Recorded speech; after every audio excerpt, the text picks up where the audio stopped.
رح نعمل مخشي كوسة بلبن بشهي. بنجيب الكوسة بنبلش ننقر فيه، مش بسماكة كتير كبيرة ومش كتير رقيق، وبنكرر العملية مع كل الكمية اللي نحنا عاملينها. بنجيب المقلاة بنحط فيه زيت قلي وبنضيف عليه بصل مقطع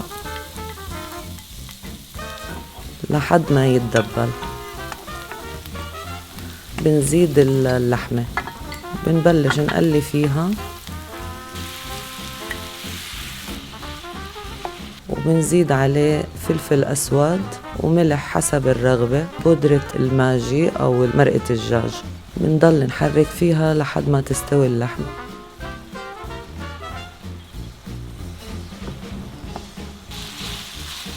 هيك بتكون استوت. بنبلش نحشي بالكوسة.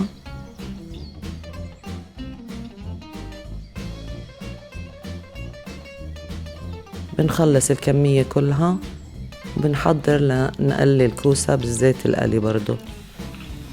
بنحط واحدة ورا التانية لحد ما يستوي وبنقلبه على الجهتين، وهاي هي الشكل اللي بدنا اياه. بنبلش نحضر اللبن. 2 كيلو لبن بده تقريبا 3 معالق طحين، وبنحرك بالويسك ليتمازج الطحين تماما مع اللبن. هيك امتزج كويس.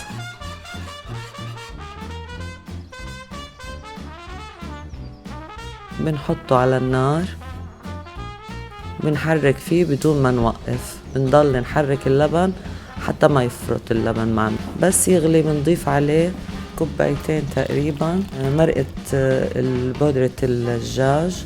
بعد هيك بنضيف الثوم المدقوق والنعنع المفروم ناعم كتير، وبنحرك بالخليط تماما.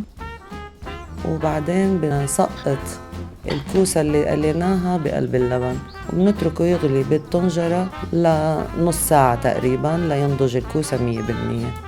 وهيك صارت جاهزة. طلع كوسة بلبن بشهي.